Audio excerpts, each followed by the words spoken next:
je ne peux que contempler avec émerveillement et stupeur les profondeurs et les hauteurs de notre nature psychique. Son univers non spatial cache une abondance incalculable d'images qui se sont accumulées au cours de millions d'années de développement vivant et qui se sont fixées dans l'organisme. Et ces images ne sont pas de pâles ombres, mais des facteurs psychiques extrêmement puissants.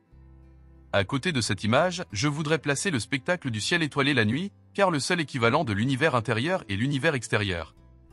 On pense que notre relation avec les étoiles est aussi ancienne que l'humanité elle-même.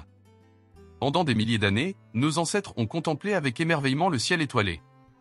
Les premières traces de connaissance des étoiles se trouvent dans des grottes préhistoriques, des fragments d'os et des structures mégalithiques. Göbekli Tepe, qui a environ 12 000 ans, abrite les plus anciens mégalithes connus au monde et suggère des preuves d'un alignement avec des événements célestes bien plus anciens que Stonehenge et la Grande Pyramide de Gizeh. Au fil du temps, la plupart des civilisations antiques, sinon toutes, ont cherché un sens au ciel et ont personnifié leurs mythes dans les constellations. Les Sumériens furent parmi les premiers à observer et à enregistrer les mouvements des corps célestes, jetant ainsi les bases de l'étude de l'astrologie, littéralement, l'étude des étoiles. Cela aida les Babyloniens de Mésopotamie à créer le premier système organisé d'astrologie vers 2000 avant Jésus-Christ. On trouve le principe astrologique dans les tablettes babyloniennes, où il est écrit « Le ciel et la terre produisent tous deux des présages, bien qu'ils apparaissent séparément, ils ne sont pas séparés, car le ciel et la terre sont liés. » Un signe qui présage du mal dans le ciel est aussi mauvais sur terre, un signe qui présage du mal sur terre est mauvais dans le ciel. L'astrologie étudie la corrélation entre les mouvements des objets célestes et les événements terrestres ou l'expérience humaine. On pensait que le ciel présentait des présages célestes ou des présages, des signes d'événements futurs liés aux affaires humaines, considérés comme des messages divins provenant des planètes nommées d'après les dieux. Les Babyloniens les utilisaient pour prédire les événements futurs et prendre des mesures pour éviter les catastrophes. C'est ce qu'on appelle l'astrologie mondaine, qui se préoccupe presque exclusivement du bien-être de l'État et du roi. Parallèlement aux Babyloniens, les Égyptiens ont développé leur propre astrologie, basée sur les décans, qui sont 36 groupes d'étoiles fixes ou de petites constellations divisées en 10 degrés chacune, utilisées comme méthode de mesure du temps, afin d'accomplir des rites religieux au moment opportun, entre autres choses. Chacun des décans serait associé à une divinité. Après la conquête d'Alexandrie au IVe siècle avant Jésus-Christ, l'astrologie hellénistique se mélangea à l'astrologie égyptienne et à l'astrologie babylonienne, créant ainsi l'astrologie natale. L'accent passa de la prédiction d'événements mondains à la focalisation sur les positions des corps célestes au moment de la naissance d'une personne, afin de fournir des informations sur sa personnalité et son chemin de vie. Une autre branche apparue plus tard est l'astrologie électorale, qui consiste à choisir les moments les plus propices ou les plus favorables pour initier ou entreprendre des activités ou des événements spécifiques. Les anciens astronomes observaient comment certaines étoiles restaient fixes et d'autres erraient. Mais nous savons maintenant que les étoiles ne sont pas fixes mais se déplacent très lentement de sorte que leur mouvement semble imperceptible à l'œil humain. Les lumières errantes sont devenues connues sous le nom de planètes, un mot qui dérive du verbe grec planasté, qui signifie errer. Les anciens imaginaient les planètes comme des dieux errant parmi les constellations le long de la route zodiacale. C'est pourquoi les planètes ont été nommées d'après les dieux. Aujourd'hui, nos planètes portent le nom des dieux romains. À l'époque gréco-romaine, les constellations traversées par les planètes étaient cartographiées sous la forme d'une autoroute céleste connue sous le nom de zodiaque. Les premiers signes du zodiaque étaient caractérisés par des images instinctives incarnées par des animaux. Les figures du zodiaque ne sont pas de simples dessins aléatoires et hasardeux, mais des images de l'inconscient collectif projetées dans le ciel. Le mot zodiaque vient du grec zodiakokuklo, cercle de petits animaux, qui reflète la prédominance des animaux et des hybrides mythologiques parmi les 12 signes. Le zodiaque chinois compte 12 animaux, dont un est attribué à chaque année dans un cycle répétitif de 12 ans. Archétypiquement, les animaux magiques sont souvent les symboles du soi, la personnalité totale. Il s'agit d'une force inconsciente purement instinctive, plus grande et plus puissante que l'ego, mais entièrement inconsciente. Ce cercle d'animaux ou roue de la vie incarne la sagesse complète de la nature et pourtant ne possède pas la lumière de la conscience humaine. Intégrée dans le zodiaque se trouve la sagesse archaïque connue sous le nom de siège de l'âme ou de temple de l'esprit. Nous allons maintenant passer en revue quelques notions de base de l'astrologie. Pour l'astrologue, la carte natale n'est pas seulement un portrait du ciel au moment de la naissance, mais aussi un instantané du plan de notre âme, et donc l'outil le plus précieux que l'on puisse avoir en sa possession. Ce plan de l'âme contient des indices pour aider à comprendre sa personnalité, y compris ses forces et ses défauts. Elle révèle quelque chose de plus grand que nous-mêmes, car nos vies sont connectées au cosmos, ce qui nous donne un sens plus profond à la vie. L'astronome allemand Johannes Kepler a écrit « L'âme du nouveau-né est marquée à vie par le motif des étoiles au moment où il vient au monde, s'en souvient inconsciemment et reste sensible au retour de configurations de même nature. » Les 7 planètes classiques ou 7 luminaires sont le Soleil, la Lune, Mercure, Vénus, Mars, Jupiter et Saturne. Les 7 jours de la semaine portent le nom de ces astres. Uranus, Neptune et Pluton n'y figurent pas, car ils sont invisibles à l'œil nu et étaient donc inconnus des anciens peuples helléniques. Les aspects sont certains angles ou degrés de séparation entre les planètes qui nous permettent de comprendre leurs relations les unes avec les autres dans le thème natal. Lorsque 2 ou plusieurs planètes s'alignent dans le ciel sous certains angles, on dit que leurs énergies se combinent. Ces phénomènes sont étudiés avec soin par les astrologues, car c'est là que se déroule l'action principale. Selon la combinaison des planètes, les aspects peuvent avoir un effet positif ou négatif sur nous. Les anciens avaient un sens magico-symbolique du monde physique, et pour l'imagination humaine, le ciel semblait gravé de figures telles que le bélier, les gémeaux, le sagittaire, l'archer, etc. Dans le thème natal, il y a au total 12 signes dans la roue du zodiaque, dont chacun dure un mois et occupe 30 degrés de longitude céleste. D'autre part, il y a la roue des 12 maisons, qui est basée sur la rotation de la Terre sur son propre axe en 24 heures. Chaque maison représente une sphère unique d'existence ou d'expérience humaine, dans laquelle opèrent les énergies des signes du zodiaque et des planètes. Les 3 premières maisons sont respectivement le moi, les possessions et la communication. 2 personnes peuvent avoir le même signe du zodiaque, mais être situées dans une maison différente. C'est parce que le signe solaire diffère de l'ascendant. Il existe 3 signes clés en astrologie, le signe solaire, le signe lunaire et l'ascendant. Lorsque l'on parle de son signe du zodiaque, on fait généralement référence à son signe solaire, c'est-à-dire au signe du zodiaque dans lequel le soleil se trouvait à sa naissance. Cela représente l'identité fondamentale ou le type de personnalité d'une personne. Le soleil passe environ 30 jours dans chaque signe du zodiaque. Le signe lunaire, quant à lui, passe 2 jours et demi dans chaque signe et gouverne le moi intérieur ou la personnalité inconsciente de la personne. En alchimie, en cherchant la froideur de la lune, argent, on trouve la chaleur du soleil, or. C'est l'union des stades albédo et rubédo, le mariage sacré du roi et de la reine, qui conduit à la création de la pierre philosophale, symbole alchimique du soi. D'autre part, nous avons l'ascendant, qui apparaît au moment de votre naissance et de votre localisation, fuseau horaire, et change toutes les 2 heures en moyenne. Il indique votre première maison dans le thème natal. L'ascendant représente votre personnalité, la façon dont vous vous présentez au monde. Le mystique chrétien et astrologue Max Sindel nous donne l'exemple de 2 enfants nés au même endroit au même moment et ayant des similitudes marquées dans leur vie. Il écrit, un certain monsieur Samuel Hemming est né dans la même paroisse de Londres, à la même heure et à peu près à la même minute que le roi George III, le 4 juin 1738.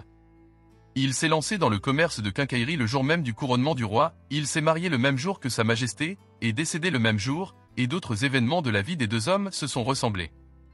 La différence de statut ne permettait pas à tous 2 d'être rois, mais le jour même où l'un devenait monarque d'un royaume, l'autre devenait également un homme d'affaires indépendant. Le célèbre dicton hermétique, comme en haut, ainsi en bas, est la clé de l'astrologie. Il s'agit de l'idée que l'homme, le microcosme, est influencé par l'univers, le macrocosme. Autrement dit, les vérités sur la nature du cosmos peuvent être déduites des vérités sur la nature humaine, et vice-versa. L'idée de voir des récits mythiques à travers des motifs célestes est l'une des premières tentatives de relier le monde extérieur au monde intérieur. Le mythe de l'astrologie était et est toujours une autre façon de comprendre le monde qui nous entoure. Pour Paracels, médecin suisse du XVIe siècle, l'astrologie était une source de connaissances cruciale pour le médecin, car sans cette connaissance, il était impossible d'interpréter correctement le ciel intérieur ou l'étoile du corps et ainsi de guérir le patient. Dans sa conception du ciel intérieur, il entrevoyait une image primordiale et éternelle, implantée en lui et en tous les hommes, et qui se reproduit à tout moment et en tout lieu. En chaque être humain existe un ciel particulier, entier et ininterrompu. La nature même de l'astrologie le relie au cosmos, aux mythes et aux dieux. Pendant la majeure partie de son histoire, l'astrologie était considérée comme une discipline dominante et une tradition scientifique. Malgré quelques sceptiques, ce n'est qu'au début de la révolution scientifique, au XVIe siècle, qu'elle fut sérieusement remise en question. Les prédictions astronomiques du modèle géocentrique de Ptolémée, utilisé depuis plus de 1500 ans, furent remplacées par le modèle héliocentrique introduit par Copernic. L'astrologie devint peu à peu une pseudoscience et l'astronomie naquit. L'astrologie occidentale n'était pas seulement mal vue par la science, mais aussi par la religion, qui la considérait comme hérétique, principalement en raison de l'importance qu'elle accordait au destin plutôt qu'au libre arbitre. L'astrologie est un sujet liminal, faisant partie des frontières énigmatiques de l'exploration humaine qui résiste à une définition universellement acceptée. C'est l'un des domaines de connaissances les plus importants et les plus durables de l'histoire, mais aussi l'un des plus mal compris. Bien que le langage astrologique soit rempli d'allusions mythiques dans l'interaction entre les dieux, ces dialogues mythiques n'étaient pas utilisés par les astrologues traditionnels pour amplifier les aspects planétaires. C'est le psychiatre et psychanalyste suisse Carl Jung qui a inspiré les astrologues à revenir au symbolique, à amplifier le ciel étoilé avec des mythes et à se souvenir des dieux planétaires. En cartographiant le paysage de la psyché, Jung a reconnu quelques archétypes majeurs tels que le vieux sage, la grande mère, l'ombre, le héros, le fou, etc. que les astrologues antiques pouvaient reconnaître à partir de leur panthéon planétaire et de leur signe du zodiaque. Par exemple, Saturne était la figure de l'ombre, mais aussi du vieux sage. Les images astrologiques et jungiennes sont toutes deux représentatives des forces archétypales qui façonnent et gouvernent l'expérience humaine, qu'elles s'expriment dans les cieux ou dans l'inconscient. Jung écrit « Le voyage à travers les maisons planétaires signifie le dépassement d'un obstacle psychique ou d'un complexe autonome, représenté de manière appropriée par un dieu ou un démon planétaire. » Jung s'intéressait avant tout à la manière dont l'astrologie pouvait aider à explorer la psyché. La roue du zodiaque symbolise un voyage imaginaire qui est une représentation précoce du processus d'individuation, le chemin vers la plénitude. Les Égyptiens croyaient qu'au coucher du soleil, le dieu solaire Ra se rendait dans le monde souterrain et qu'au lever du soleil, il en ressortait après s'être défendu contre les monstres du monde souterrain. Ce motif de naissance-mort-renaissance peut être comparé au voyage du héros auquel nous participons tous, tel qu'il est représenté dans les mythes des héros dotés d'attributs solaires. Le chemin de l'individu est symbolisé par le trajet du soleil à travers les 12 signes du zodiaque. L'individuation n'est pas un processus linéaire, mais plutôt un processus de circumambulation du soi, c'est-à-dire de rotation autour du soi jusqu'à atteindre le centre, représenté par le mandala, symbole du soi. De même, en nous engageant avec les archétypes, nous participons au temps primordial. L'historien roumain des religions Mircea Eliade appelle cela l'éternel retour. Les mythes, les rituels et les traditions nous reconnectent au sacré, nous permettent de sortir temporairement du profane pour entrer dans le monde divin qui nous transporte dans le monde des origines. Tout comme la théorie des types psychologiques de Jung, l'astrologie peut aussi donner une image plus ou moins complète du caractère d'un individu. Depuis les temps les plus reculés, les astrologues ont vu une correspondance entre les différentes planètes, les signes du zodiaque, les maisons et les aspects, qui ont tous des significations qui servent de base à une étude de caractère ou à une interprétation d'une situation donnée. Les mythes sont des symboles de modèles archétypiques qui sous-tendent l'expérience humaine. La reconnaissance par Jung de la réalité de l'inconscient et son travail sur les images ou archétypes primordiaux ont été une grande aubaine pour l'astrologie, qui a donné naissance à un nouveau domaine, connu sous le nom d'astrologie psychologique ou astropsychologie. Le terme archétypique semble plus approprié que psychologique pour résumer cette approche symbolique de l'astrologie. Jung écrit « Il est évident que l'astrologie a beaucoup à offrir à la psychologie, mais ce que cette dernière peut offrir à sa sœur aînée est moins évident. Autant que je puisse en juger, il me semble avantageux que l'astrologie tienne compte de l'existence de la psychologie, surtout de la psychologie de la personnalité et de l'inconscient. Je suis presque sûr que l'on pourrait apprendre quelque chose de sa méthode d'interprétation symbolique, car elle a à voir avec l'interprétation des archétypes, les dieux, et de leurs relations mutuelles, l'intérêt commun des deux arts. La psychologie de l'inconscient s'intéresse particulièrement au symbolisme archétypal. L'astrologie peut être une grande amplification des types psychologiques de Jung. En fait, les 4 types de fonctions de Jung, pensée, sentiment, sensation et intuition, s'accordent parfaitement avec la division ancienne de l'astrologie des 4 éléments air, eau, terre et feu. Chacune de ces méthodes est une manière distincte de décrire les observations empiriques d'un même phénomène. L'astrologue est mis au défi de prendre en compte les caractéristiques inconscientes des éléments littéraux de la carte natale. Certains astrologues sont parfois trop littéraux et ne pensent pas de manière symbolique. Avec le littéralisme, le symbolique, littéralement, jeter les choses ensemble est rendu diabolique, jeter les choses ensemble, de sorte qu'il perd son sens profond. Il est également important pour les astrologues de faire la différence entre la tendance héréditaire qui est collective et la manifestation personnelle de l'archétype. Par exemple, Mars symbolise le courage d'agir, la capacité d'agression ou le besoin de prendre des risques, mais n'indique pas comment cela sera personnalisé. La carte natale exprime les archétypes, mais leur évolution dépend de l'expérience personnelle de l'individu, qui est liée à des complexes, à des groupes d'idées ou d'images chargées d'émotions qui se trouvent dans l'inconscient personnel. Pour Jung, l'astrologie représente la somme de toutes les connaissances psychologiques de l'Antiquité. C'est donc une ressource inestimable pour le psychologue, car elle n'est pas une simple superstition, mais contient des faits psychologiques d'une importance considérable. Il écrit « La voûte céleste étoilée est en vérité le livre ouvert de la projection cosmique ». Dans cette vision, l'astrologie et l'alchimie, les deux fonctionnaires classiques de la psychologie de l'inconscient collectif, se donnent la main. L'astrologie, tout comme l'alchimie, était cruciale pour Jung en tant que cartographie symbolique des processus psychiques, et lui a fourni un outil qu'il a activement utilisé dans sa pratique psychothérapeutique tout au long de sa vie. Au lieu de dire que l'homme était guidé par des motivations psychologiques, les anciens disaient qu'il était guidé par ses étoiles. on pensait que ce n'était pas la motivation psychologique mais le mouvement des astres qui provoquait les réactions personnelles. Le critère astrologique était simple et objectif, il était donné par les constellations à la naissance. Une interprétation ultérieure était que dans le cœur de chacun se trouvent les étoiles de son destin. Ainsi, l'homme a commencé à regarder en lui-même et non plus dans le ciel. Pour Jung, c'est l'interprétation psychologique correcte, car l'astrologie est une psychologie projetée. La question que tout astrologue se pose est « Quelles sont les forces agissantes qui déterminent mon destin malgré mon intention consciente ?» Et tout psychanalyste veut savoir « Quelles sont les pulsions inconscientes derrière la névrose ?» Jung a observé que même si l'astrologie était considérée comme une pseudoscience, elle restait très vivante et atteignait une popularité jamais vue auparavant. Il s'est donc mis à comprendre l'art et la technique anciens de l'astrologie. Au cours de ses premières années de pratique de la psychiatrie, Jung écrivait à Freud « Mes soirées sont en grande partie consacrées à l'astrologie. Je fais des calculs horoscopiques afin de trouver un indice qui me mènera au cœur de la vérité psychologique. Des choses remarquables sont apparues qui vous paraîtront certainement incroyables. J'ose dire que nous découvrirons un jour dans l'astrologie une bonne partie de la connaissance qui a été projetée intuitivement dans les cieux. Par exemple, il semble que les signes du zodiaque soient des images de caractère, autrement dit des symboles de la libido qui représentent les qualités typiques de la libido à un moment donné.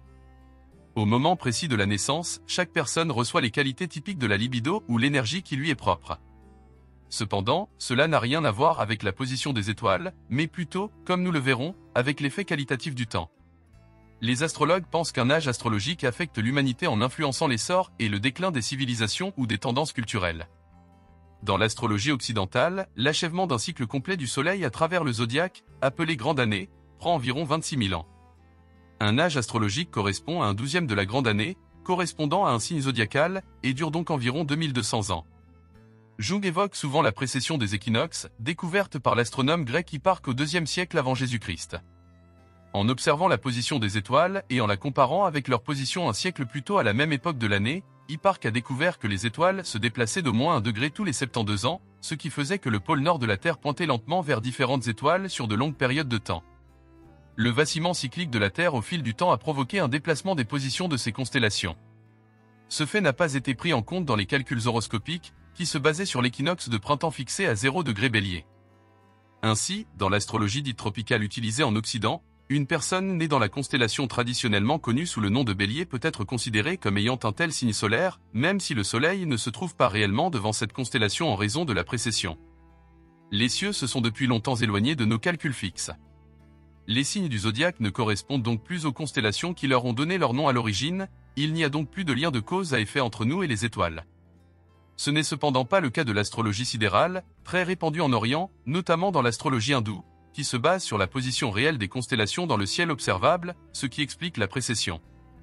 Dans l'astrologie védique, on parle des 4 yugas, âges du monde. Le Satya Yuga est l'âge de la vérité et de la vertu, l'âge d'or, où les hommes vivaient comme des dieux. Le Treta Yuga est l'âge d'argent, le Dwapara Yuga est l'âge de bronze et enfin le Kali Yuga est l'âge des ténèbres, l'âge de fer. Si l'humanité survit à cette période difficile, un nouvel et long âge d'or apparaîtra. Au fur et à mesure que le cycle progresse à travers les 4 yugas, chaque âge diminue d'un quart. Le cycle complet durerait 4 320 000 ans. Pour Jung, le fait que l'astrologie occidentale donne néanmoins des résultats valables bien qu'elle ne tienne pas compte de la précession prouve que ce ne sont pas les positions apparentes des étoiles qui comptent, mais plutôt les temps qui sont mesurés ou déterminés par les positions stellaires. Le temps, ou le moment compris comme une forme particulière d'énergie, coïncide avec notre état psychologique. Cela conduit à une hypothèse étrange, selon laquelle notre personnalité n'a rien à voir avec la position des étoiles, mais plutôt avec l'effet qualitatif du temps. Jung écrit, si quelqu'un naît le même jour et éventuellement à la même heure, il est comme un raisin de vigne mûrissant au même moment. Tous les raisins d'un même lieu produisent à peu près le même vin. C'est la vérité énoncée par l'astrologie et l'expérience depuis des temps immémoriaux. Jung a découvert une chose déroutante, c'est qu'il existe une coïncidence vraiment curieuse entre les faits astrologiques et psychologiques, de sorte qu'on peut isoler le temps des caractéristiques d'un individu, et aussi, on peut déduire des caractéristiques d'un certain temps. Nous naissons à un moment donné, à un endroit donné, et comme les millésimes d'un vin, nous possédons les qualités de l'année et de la saison dans lesquelles nous sommes nés. L'astrologie est un portrait symbolique des répétitions cycliques du temps, et les étoiles ne servent que d'indicateurs du temps. La psychologie n'a pas grand-chose à voir avec les étoiles en tant qu'horloge, qui ne sont qu'un instrument utilisé pour mesurer un certain moment. Tout ce qui naît ou se fait à cet instant précis possède la qualité de cet instant. Le temps s'avère donc être un flux d'énergie rempli de qualité et non un concept abstrait. Les Grecs de l'Antiquité distinguaient deux types de temps, le temps qualitatif, kéro, et le temps quantitatif, chrono. Le temps chronologique est la succession linéaire des événements, et les périodes historiques sont considérées comme dénuées de toute valeur intrinsèque. Cependant, le temps est également qualitatif et significatif. Pour Jung, l'astrologie est liée au temps qualitatif, qui est lié aux événements acausaux.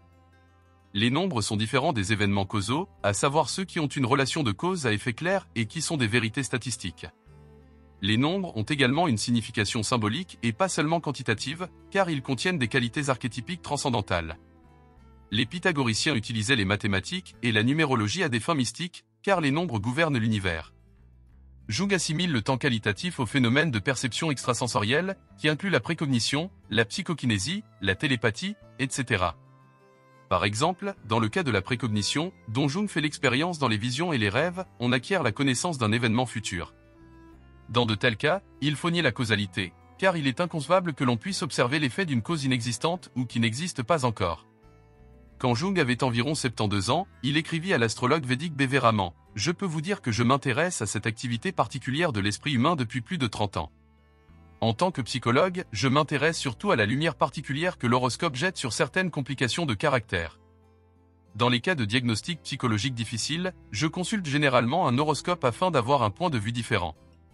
Je dois dire que j'ai très souvent constaté que les données astrologiques éclairaient certains points que je n'aurais pas pu comprendre autrement. De ces expériences, je suis arrivé à la conclusion que l'astrologie est particulièrement intéressante pour le psychologue, car elle contient une sorte d'expérience psychologique que nous appelons projetée, ce qui signifie que nous trouvons les faits psychologiques comme s'ils étaient dans les constellations. C'est ainsi que naquit l'idée que ces facteurs proviennent des étoiles, alors qu'ils ne sont qu'en relation de synchronicité avec elles. J'admets que c'est un fait très curieux qui jette une lumière particulière sur la structure de l'esprit humain. Le temps qualitatif est une notion que Jung a finalement remplacée par la synchronicité, un terme qui fait référence à une correspondance significative entre le monde intérieur et le monde extérieur, qui ne peut être lié de manière causale. Cela se produit lorsqu'un événement perçu intérieurement, rêve, vision, pensée, etc., est perçu comme ayant une correspondance dans la réalité extérieure, de sorte que l'image intérieure est devenue réalité. Par exemple, vous pourriez penser à un ami perdu depuis longtemps, et soudain, cet ami vous appelle à l'improviste. Puisque Jung suggère que la synchronicité semble reposer sur un fondement archétypique, elle exerce un grand attrait sur l'astrologie qui repose également sur ce fondement. L'astrologie, comme l'inconscient collectif dont s'occupe la psychologie analytique, se compose de configurations symboliques, les planètes sont les dieux, les archétypes. En comparant le mouvement des planètes au cours de l'année avec la carte natale de l'individu, lors de l'examen des transits ou des mouvements des planètes, Jung pensait que nous pouvions obtenir un exemple de synchronicité en action. Les transits fournissent une coïncidence significative des aspects et des positions planétaires avec la situation psychologique, au niveau individuel, et des aperçus de l'inconscient collectif ou de l'esprit du temps, au niveau collectif. Le concept de synchronicité de Jung est basé sur l'ancien concept de sympatheia ou sympathie cosmique attribué aux stoïciens. Le cosmos est une entité entière et unique, un être vivant doté d'une âme propre. La substance qui pénètre et unifie toute chose est connue sous le nom de pneuma, souffle de vie, le principe actif qui organise à la fois l'individu et le cosmos. Cette idée était importante pour les astrologues de l'Antiquité. La relation entre le microcosme et le macrocosme est une relation de sympathie cosmique. Psychologiquement, le macrocosme représente l'inconscient collectif. Il existe ce que Jung appelle une qualité psychoïde dans le physique, le monde extérieur, et le psychique, le monde intérieur, qui sont des expressions d'une unité fondamentale, d'un royaume unitaire partagé connu des alchimistes sous le nom d'unus mundu, le monde unique. Les gnostiques l'appellent le plérôme, littéralement, plénitude, qui contient la totalité de tous les contraires et se situe au-delà de l'espace et du temps. C'est-à-dire que le passé, le présent et le futur existent tous simultanément. C'est l'idée que l'inconscient est lié à une psyché cosmique et que l'inconscient collectif est connecté à l'anima mundi ou à l'âme du monde. Si tel est le cas, l'inconscient imprègne en réalité tout notre environnement et n'est pas un domaine encapsulé situé exclusivement chez un individu, comme nous avons tendance à le supposer. Par conséquent, la signification archétypique est inhérente à l'univers lui-même.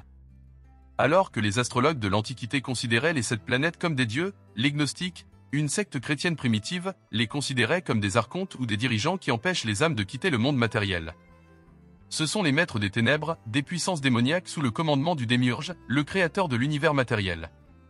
Comme l'astrologie antique qui pensait à une sphère d'étoiles fixe au-delà des 7 planètes, les gnostiques pensaient à une région céleste au-delà des planètes qu'une âme doit atteindre pour échapper à la domination des archontes.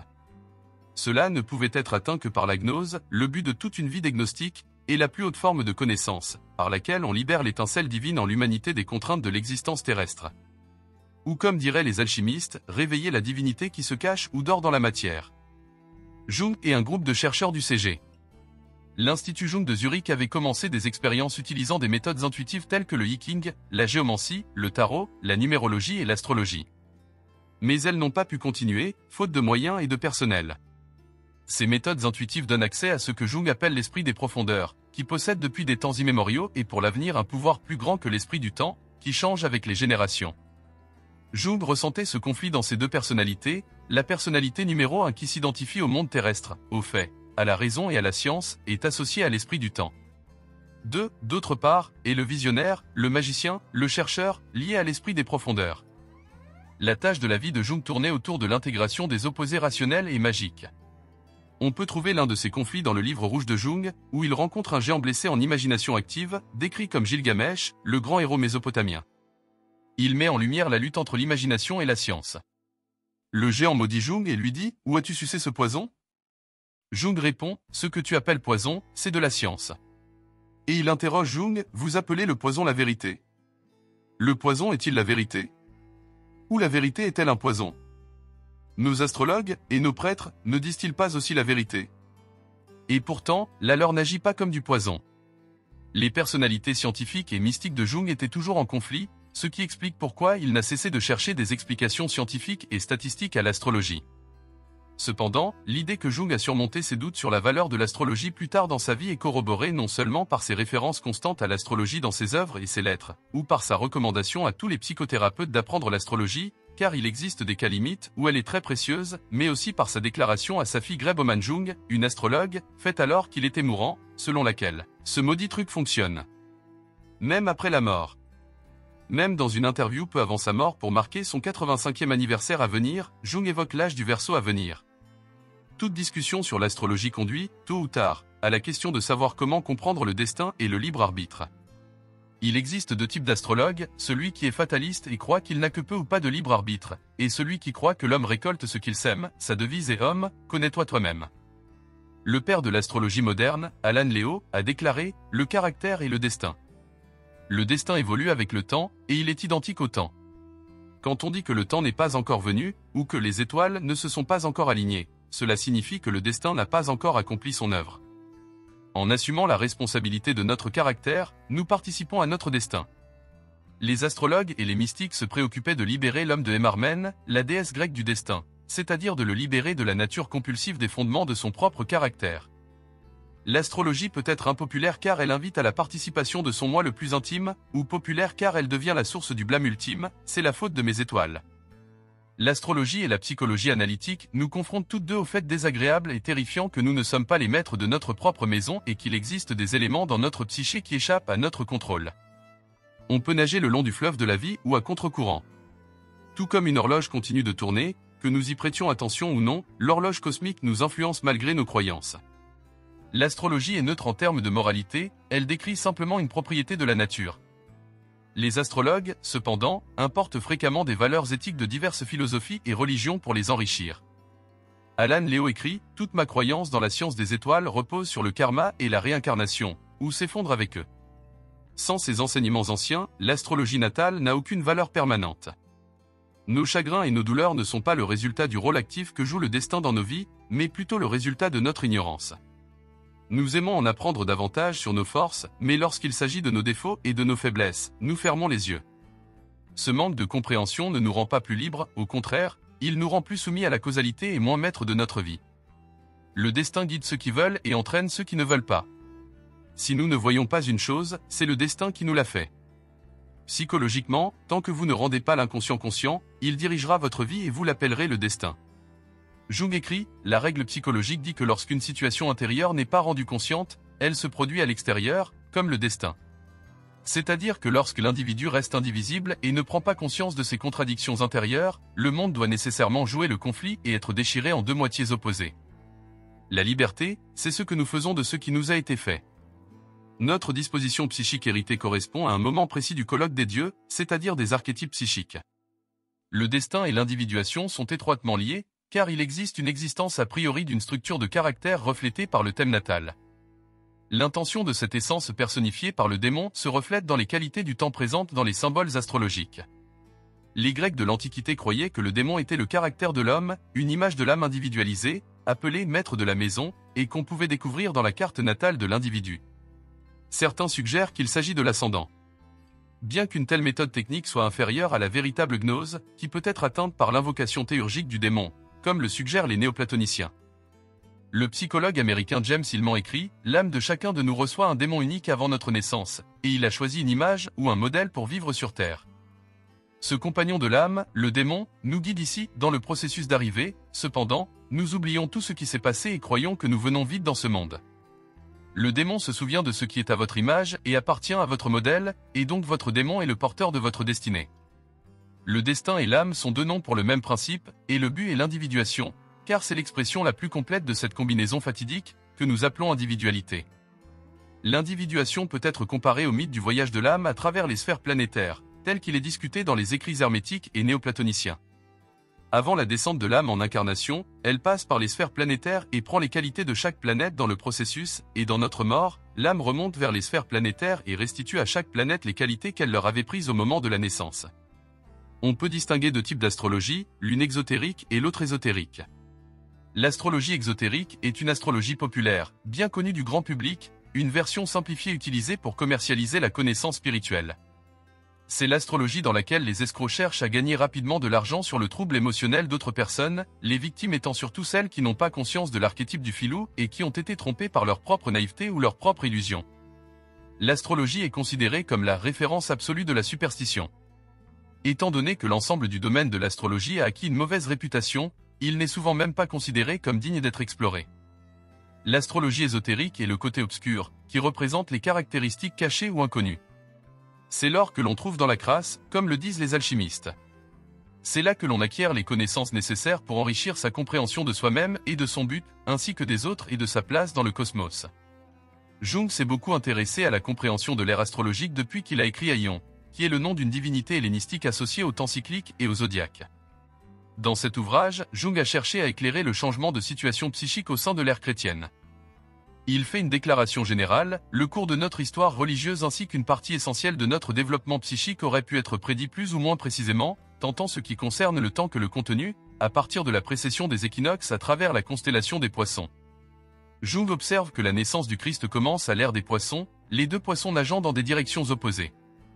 Vers cette avenue Jésus-Christ, il y eut une conjonction de Saturne, le maléfique, et de Jupiter, le bienfaisant, représentant une union d'extrêmes opposés. L'étoile de Bethléem aperçue par les mages était l'âme du Christ qui descendit sur terre. De cet événement astrologique extraordinaire, on a déduit un événement tout aussi extraordinaire dans l'histoire humaine, inaugurant une nouvelle éternité. Cela placerait la naissance du Christ sous le signe des poissons. Le symbolisme du poisson est répandu dans tout le christianisme, le nom de code de Jésus étant le mot grec pour poisson ichthys. Les apôtres étaient appelés pêcheurs d'hommes. Jung estimait que nous nous trouvions dans un paradigme de changement d'âge, une période de changement qu'il avait pu comprendre grâce à l'astrologie.